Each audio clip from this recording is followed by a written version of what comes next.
You're listening to the best of the Martha Zoller Show. You can hear the show live Monday through Friday from 9 to 11 on AM 550 and FM 102.9 WDUN and streaming at accesswdun.com. You can find all things Martha Zoller at marthazoller.com.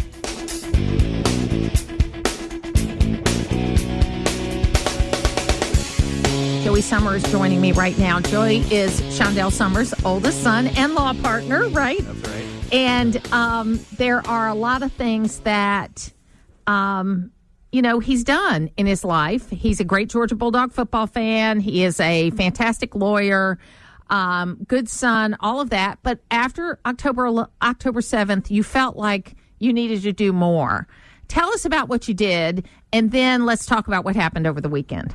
So after October 7th, I was shocked like anybody else. And a few months went by, and I just couldn't stop watching TV and YouTube, just watching the atrocities that happened. So about 3 or 4 months ago, I set up a memorial in our parking lot in downtown Gainesville, 126 Bradford Street.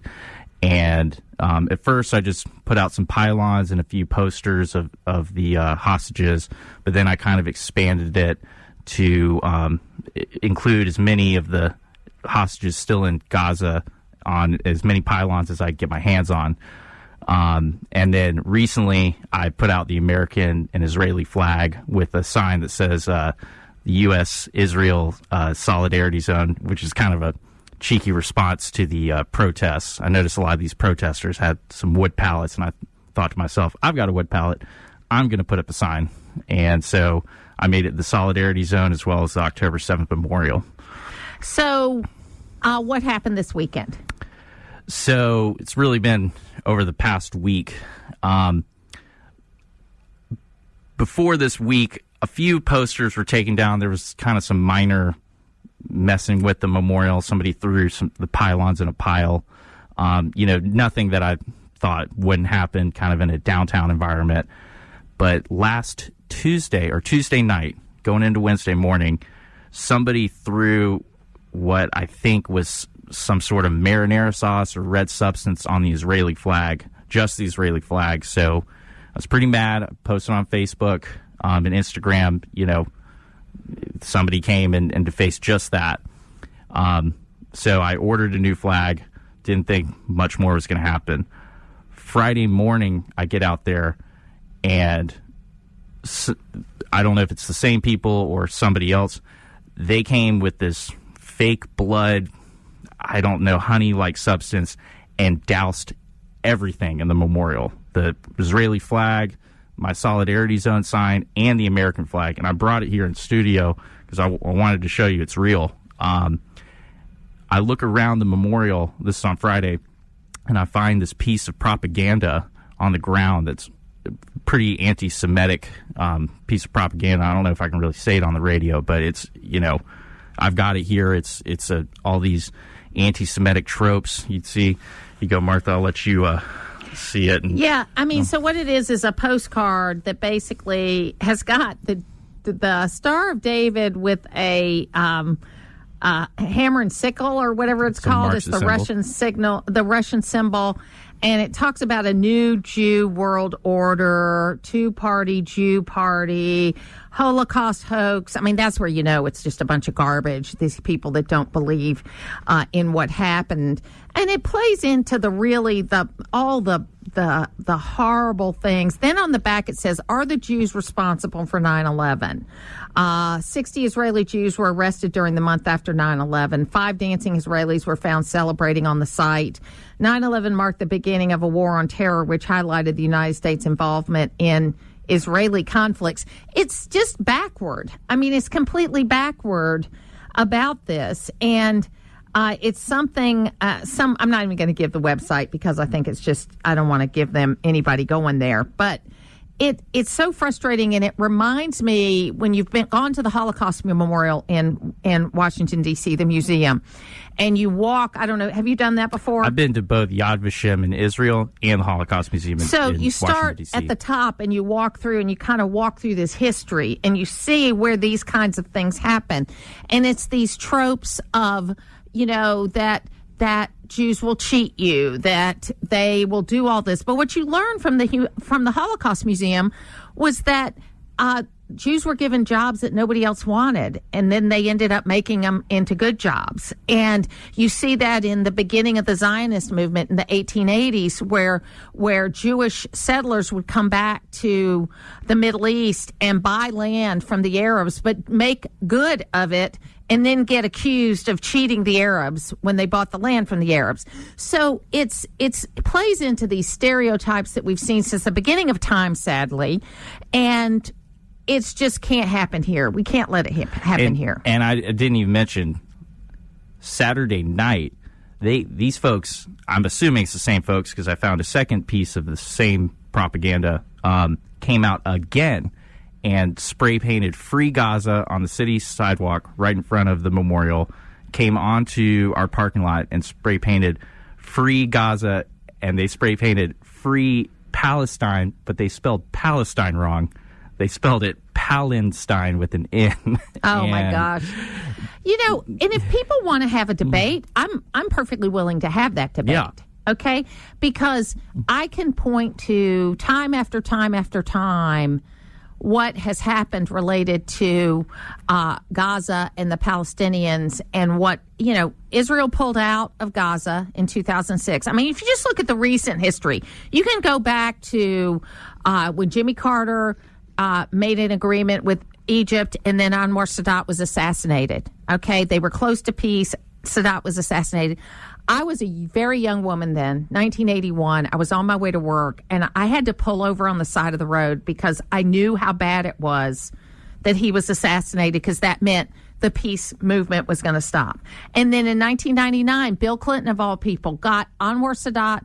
I'm sorry, not Anwar Sadat. Yasser Arafat and Begin together to try to come up with an agreement, gave them almost everything they wanted. Arafat walked away, and then when he died, his wife had $6 billion. Okay, so how does that happen? All right, but they came close to peace. And then 3 weeks before October 7th, Saudi Arabia said, we're very close to an agreement to recognize Israel. And then October 7th happens and puts everything on hold. And since October 7th, Israel has normalized, or in the process of normalizing, relationships with Indonesia, which is the largest Muslim country in the world. So it's not a case of Israel not being able to get along with Muslims. It's a case of not being able to get along with people who want to destroy you. Absolutely. I mean, I didn't know about that with Indonesia. I've been so just inundated with content on October 7th. I've more been following the campus protests and just kids on campus. I mean, I was a student 10 years ago with your daughter, and I felt like I saw the rumblings of this, but nothing like purely anti-Semitic. That's what has gotten me more reinvigorated with, trying to put up this memorial and combat the October 7th denialism we're seeing right now. And you keep using the term memorial, and I think that it's appropriate, because the longer we go, the more likely it is that we're not going to get any of the hostages back alive. And the longer we go, it's just a horrible thing. I mean, you had Hamas say a couple of weeks ago, well, I don't think we can get 33 live hostages. Will you take hostages and bodies in exchange for these prisoners? It's just a extremely tragic situation. If you haven't seen Screams Before Silence by Sheryl Sandberg, you should. It's available on YouTube. You can watch it on a streaming service, but it's free on YouTube. It's a hard watch, okay? But she felt like, as a Jewish woman, that she needed to look at the sexual assaults that happened, and she does it in a very tasteful way, but doesn't cover anything up, and it's hard to watch. Then there's the Nova. It's called Supernova, documentary that they had at the Jewish Film Festival in Atlanta. That's where it was first shown. And you need to watch that, too, because it has the Hamas video along with videos that were taken by these just happy-go-lucky people that were at a music festival. And then all of a sudden, Hamas comes in. It's sickening. I mean, I feel like Jewish people around the world are under attack right now. And, you know, we all need to stand up to this hate. I mean, what happened this weekend at the memorial is unacceptable. It's private property. It is not offensive. I'm not saying anything anti-Palestinian. I'm just simply highlighting the people that are there who return the hostages. Return the hostages is very simple, and show support and solidarity with the United States and Israel. There's no excuse for defacing the Israeli flag. There's absolutely no excuse to deface the American flag. It is sickening. And just for human beings, these people that were taken as hostages, maybe there were a couple, 3 that were police officers, but everyone was a person that was just a regular person that was living that day and got taken by Hamas. And it's not acceptable. These were not combatants. These were not people that were fighting. These were people that were just living their lives. And they've got to be released. And it ought to be the first thing our government says. It ought to be the first thing they say every time they talk about this conflict. Absolutely. I mean, October 7th is where it started. It's not a contextual question. It is a very clear, this major act of terrorism, a deliberate killing of civilians happened, and this war is a response to that. It is justified, and our leadership needs to step up and support Israel, not withhold arms, not play both sides. It's very clear. It's very morally clear. And we see some great work that has to be done at our universities, let's be honest here, because we're raising a whole group of kids that have no context about history. And, you know, I'm very happy to say that SEC schools as a group did not allow this to get out of hand. Not to say it doesn't exist there. Sure. But they did not allow it to get out of hand. They said, you are not going to be setting up encampments on our campuses. If you want to protest, fine. But you're not going to be parking here. And I think they did the right thing. Absolutely. I mean, I'm a lawyer, and I took constitutional law, and we studied this exact thing about time, place, manner restrictions. That's the law. I mean, you have the right to have whatever viewpoint you want, even if it's wrong. You can still have whatever viewpoint you want, but you can't come onto private property, start setting up encampments. And you can't come onto private property and deface the American and Israeli flag. You cannot do that. It is so just distasteful, and it is so wrong. And it should outrage everybody listening on this program. And Joey Summer, it is on Bradford Street, and it's going to stay there. Absolutely. And thank you for coming in today. Thank you. It's where North Georgia comes to talk. It's the Martha Zoller Show on AM 550 and FM 102.9 WDUN. It is the Martha Zoller Show, and right now we're going to hear from a recorded interview I did with Alan Kinder. He's a 99-year-old World War II veteran who will be going to D-Day for the 80th anniversary. Here's what he had to say. We're talking to Alan Kinder. Welcome, Alan. How are you? I'm doing fine. So first of all, tell folks who you are, where you're from, and then we'll talk about your D-Day experiences. Well, I'm originally from the mountains near Seattle, Washington, about near Mount Rainier. I took ceramic engineering in college because my dad had started a laborer in a sewer pipe plant in the old days, and I just naturally fell into that field. It was a small field. I got married in 1950, moved to California, several years there, and in 1957 I came to Milledgeville, Georgia, which was quite an experience. It was like going to another country, and we learned to love it, and we settled here and moved back in and out of the state for a while, and here I am with Oconee Clay in Milledgeville. Later I was with Chattahoochee Brick in Atlanta. and my wife Pat, we came together here to as a couple to Smoky. She passed away 3 years later, and I just stayed. So here I am. So you graduated from high school in 1942 out of Seattle. Yeah. And when were you drafted? Actually, I went to college at 17. When I hit my 18th birthday, I was given a 6 months extension until I finished that year. So I graduated at a little over 18, and I was drafted finally then at 18 and a half. And that was around the end of 1943? Yes. Tell us about how you got to Normandy. Well, obviously by boat. Yes. Well, it was interesting. About 2 months, I was in a specialized outfit. We located enemy guns by a very prehistoric method.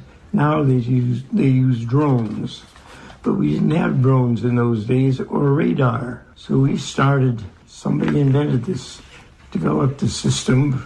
We had microphones in the ground, and we located guns by listening to them and locating them. I joined after basic. I joined a field artillery observation battalion in Fort Lewis, Washington. Fortunately, one of the first breaks I got in my life, I was a few miles from home, and it was very nice. So you ended up going to Normandy, but you weren't in the June 6th invasion. No, we were in Fort Lewis, Washington on D-Day. We left the next day for Europe. Yeah, thank heaven it was Europe, not the Pacific. But it took us a month to get out of America to England. We spent another month in England, so we landed on Utah Beach in August. About 2.5 months after.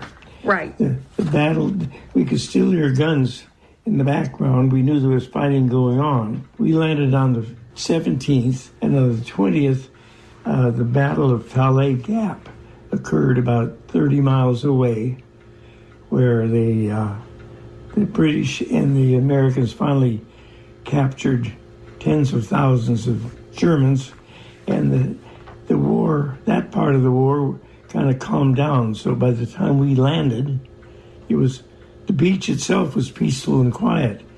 So when we go over to Normandy, I'll be seeing the beach for the first time. That's exciting. Yeah. So you ended up serving there until the end of the war? Oh, yeah.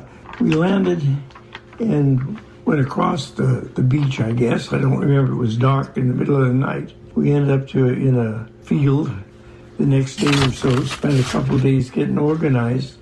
And by this time, that battle I mentioned had occurred, and all of a sudden, the Third Army just started swooshing across France. So we just followed, not a picnic, because we saw a lot of things we hadn't seen as kids, but we saw a little bit of the war, but we had an easy trip for the next month. So it was almost 3 months after D-Day that we really saw action. Yeah, and so I think we talked about this just in a limited way, that my father was in the invasion of southern France that happened in late August through the middle of September. Yeah, we landed on August 17th. 2 days before, on August 15th, your dad came in from the south. Yes. And until I talked to you, I didn't even know there was an invasion from the south. I was the same way. I mean, even though my dad had talked about it for many years, and I guess intuitively I knew the timing, but I always thought it was around the same time. Yeah. But it really was several months later, and I think it speaks to how much longer it took for everything to get done than what happens now. Well, it makes me feel a little guilty in a way going over to the invasion. I could honestly and legally go to the Bulge. I don't want to go there, but I could, because I didn't really take a part in the invasion itself, because you went wherever they told you to go.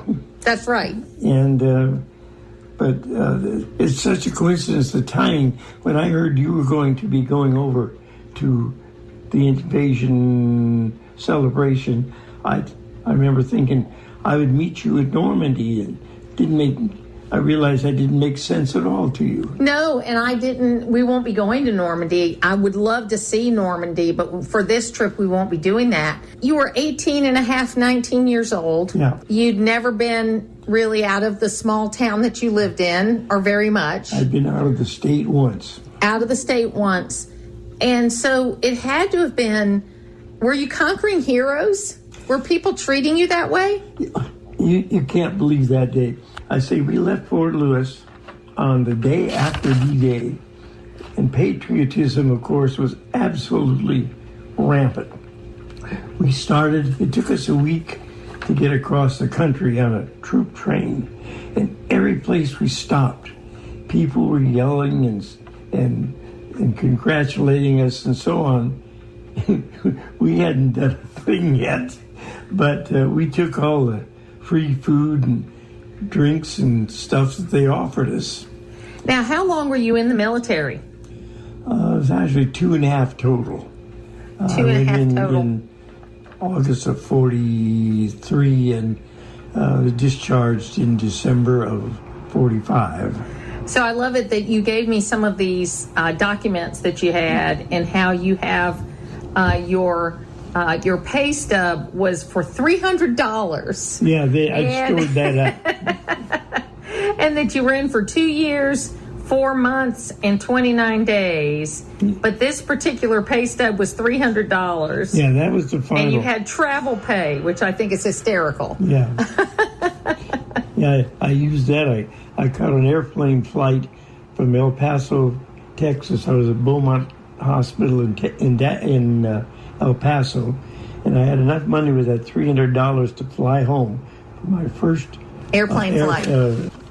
Yeah, I remember I had my last clean uniform on, my only clean uniform, and we approached Denver, Colorado in kind of bad weather, and the plane dropped, and we had just a plastic tray of food at the time on my lap. We went down, it went up, or the food went up and landed back on my uniform, so I got home with dirty clothes. With no clean uniform. So what were you doing in the hospital? That sounds dramatic, but I wasn't injured. But as we came home, at the end of the European War, we were 4 days we were on the boat, 4 days coming home. We were in the middle of the ocean when the Japanese War ended. They announced that everybody would be getting a 45-day furlough, and at the end of that, if you had 60 points, we would be discharged. And I had 59. The points had to do with your battles you were in, the time you were there, and so on. I had only 59, so I had to go back in for about an extra 2 months. And nobody wanted me because I was going to be out. So I went back to an infantry group in Fort Hood, Texas. They didn't want me, so I went to Beaumont Hospital. I ended up as a clerk typist. So it's very dramatic to say I was discharged in the hospital, but I didn't do much except type. You were counting down the times. Yeah. So you're going to D-Day with your grandson. What are you hoping to see there? What are you looking forward to? Memories, I think. As I say, I didn't literally see it, but since they told me almost a year ago that I would be going, I have had so many wonderful memories. And the fact I'm going with my grandson, I'm glad I have only one. I didn't have to choose, because they called one day and they said, would you like to go? And I said, yes. And the next question was, have you got somebody in your family to go with you? That was settled from that day. So he's been as excited as I am. And so your birthday's January 26th. Yeah, so you'll be 100 years old on January 26th. I'll have roughly 8 months after my trip to Normandy. I have 8 months to wait to 100. And then what the heck? What the heck, right? Yeah, is that your goal? Yeah. Okay, so my grandmother always wanted to live to be 100 because I hear you get a letter from the president if you live to be 100. Yeah. That's right. I understand it, yeah. That's right. You'll find out, won't you? Yeah. He's almost 100 too, so it's okay. Yeah. So what do you want to say to folk about, because you're being treated like you're this special person, which you are, Alan. I've met you before, but it was just a lot of regular guys, wasn't it? Absolutely. That's why you hear people saying, well, we just did what we did, and that's all we could do. At 19, everybody ought to have basic training. Every man should, or every boy should, because you go in just completely innocent and stupid, and in 3 or 4 months, at least you feel a little more grown up. It wasn't all a bad experience at all. Just towards the end, the bulge was bad, but people keep saying thanks for your service, and I think, actually, I kind of enjoyed it looking back. Well, you know, my father was in for about 6 years altogether, and part of that time was as a POW, but he used to always say they were the best years of his life, and for a long time, I didn't understand what he meant by that. And then after 9/11, I started working with veterans groups a lot more. I'd always been respectful. I'd always thanked people for their service, but I actually got into the work of helping veterans. And I came to understand what he meant by that. You know, that it's because you have this camaraderie, you're depending upon each other, and even though it's terrible, you're in it together. It was a different life, but I try to remember mostly the fun things. I got a list of about 12 fun things I'm keeping in my mind if we want to start talking about it overseas. I'll be meeting another 10 people with my group, and I won't meet them until we get to Paris. My grandson Justin and I will be going from Atlanta. We're traveling just the two of us, so we'll meet the rest of them in Paris. I'm really anxious to meet them because we have quarterly meetings at Smoky here. Right now, about 14 or 15 vets. Some come, some don't enjoy talking. Some you don't talk until I came out of the closet military-wise when Private Ryan came out, the movie. They'd always been so phony up to that point. John Wayne, who's a wonderful actor, but his movies, you knew he was an actor. Movie Private Ryan came out, and I didn't agree with all of it, but it was so realistic, and I hadn't even talked to my wife about the war. I never have, even after I started. But after that time, my grandson was growing older. He was in high school, college, I don't know, and started asking questions, so I wrote him by hand just a few pages. I don't know if he ever read it, but I enjoyed writing it. And once I wrote it, well, I haven't stopped talking since. Let's face it. Putting the talk in news talk. It's the Martha Zoller Show on AM 550 and FM 102.9 WDUN. It is so great to talk to Johan Hari. He is the author of the book called Magic Pill, and I heard him on Honestly with Barry Weiss, and what was so fantastic about that is that I had my own little journey with Ozempic, and it was great to hear people talk about it out loud and not act like it was some kind of secret. Welcome. How are you? I'm so glad to be with you, Martha. So, you wrote the book, The Magic Pill, because of a journey that you went through. Tell us just a little bit about that. Yeah, I think most people listening know now, we actually do have a new drug that works in a totally new way that causes incredible amounts of weight loss. People taking these new weight loss drugs lose between 15 and 24% of their body weight. I had been overweight, most of my adult life. I realized I was turning older than my granddad ever got to be because he died of a heart attack like loads of the men in my family. And I decided, okay, I've got to investigate these drugs. I took them for a year. I'm still taking them now. I took them. I traveled all over the world. I interviewed the leading experts. And my book, Magic Pill, is really a guide to the incredible benefits of these drugs and the 12 big risks associated with these drugs. And I really hope it will help people who are thinking of taking these drugs to go through, okay, what are the risks of being obese? Which of them apply to me? What are the risks of these drugs? Which of them apply to me? And also helps prepare them for how it feels when you take the drugs, both physically and psychologically. There's a lot of, I'm curious about your experience of this, Martha. there's a lot of psychological effects when you take these drugs and begin to lose weight as well. Well, I think that one of the things that happened to me is I had a health problem that at the end of it, they said, Martha, your weight didn't cause this problem, but your weight made it more difficult to deal with. And then I showed up as being pre-diabetic. And my husband's a primary care physician, and he said, you don't want to cross over into diabetes. So I got serious. I did use Ozempic. I lost 20% of my body weight. I'm healthier and in better shape than I've been in my entire life. And I'm about to be 65 this year. And so I feel great. I look great. And, but I'm healthy. That was the goal for me, was to be healthy. But it was funny because when you try to talk about this, people were very judgmental about it.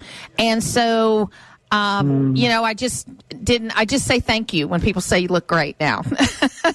It's so interesting you say that, because there's so much shame about weight and about, and I know that because I felt it as well, right? And there's so much shame around these drugs. I really think you're right that we need to break these taboos, right? What your husband told you is completely right.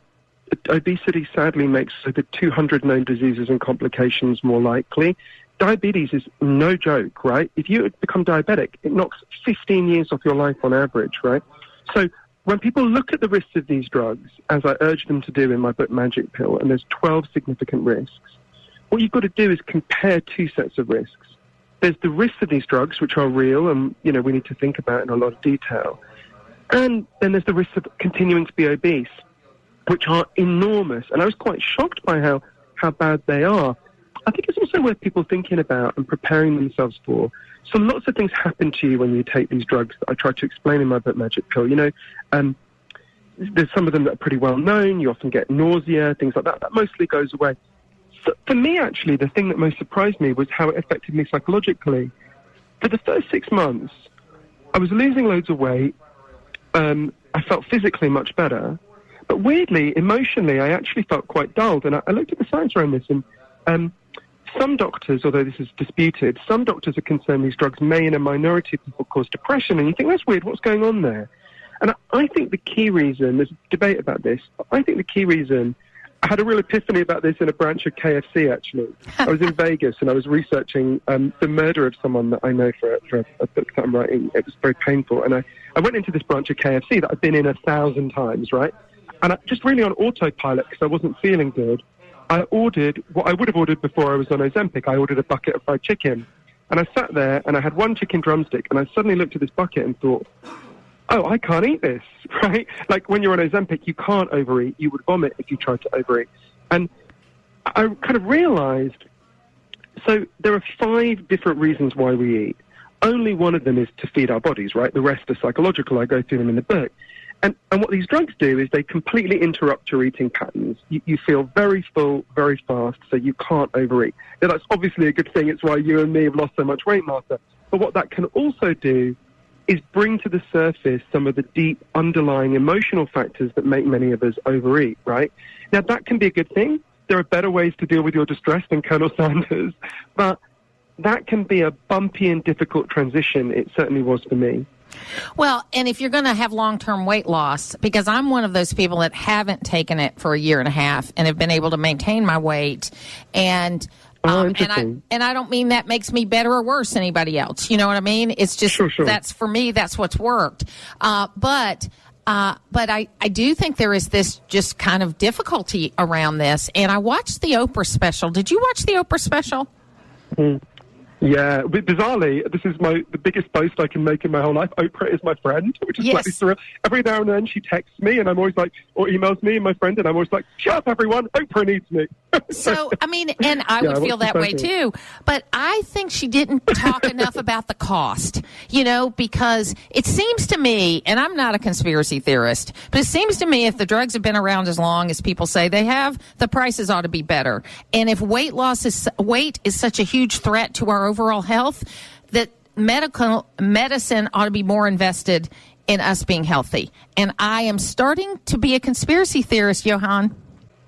Well, it's not a conspiracy theory. The pharmaceutical industry employs an army of lobbyists who rig the prices. As you can tell from my weird Downton Abbey accent, I'm British. I live half the year in Britain, half the year in the US. I pay a fifth in Britain for what I pay in the US. So you don't have to be a conspiracy theorist. You just have to understand how Americans are ripped off every day by the drug companies, and there should be a huge anger about that. There's going to be a change in this over time, as I write about in the book, because 8 years from now, Ozempic comes out of patent, so anyone will be able to make it, any reputable company. And so it'll be a daily pill, it'll be $1 a day. I would predict that, at the moment, 47% of Americans want to take these drugs. I think it will actually be even more than that. So we are at the brink of an incredible revolution.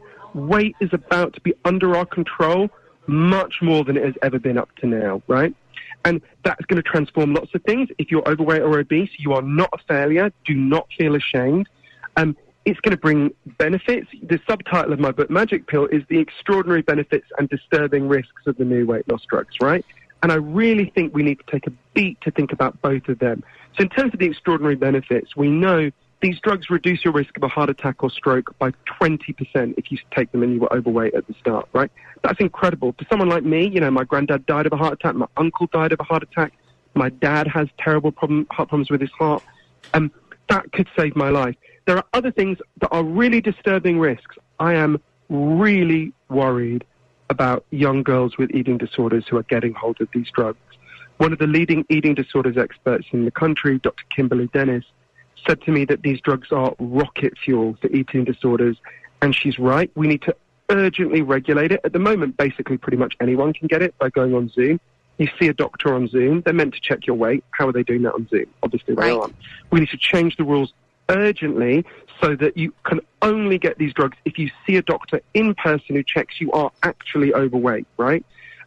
That if we don't do that, I really worry, in addition to the incredible benefits for people like me, we could have an opioid-like level of death toll of young girls who take these drugs and, are able to... Because when you take these drugs, if you take a high dose, it just amputates your appetite, right? You've had this effect, Martha, yes, right? Absolutely. Your appetite gets dialed down so much.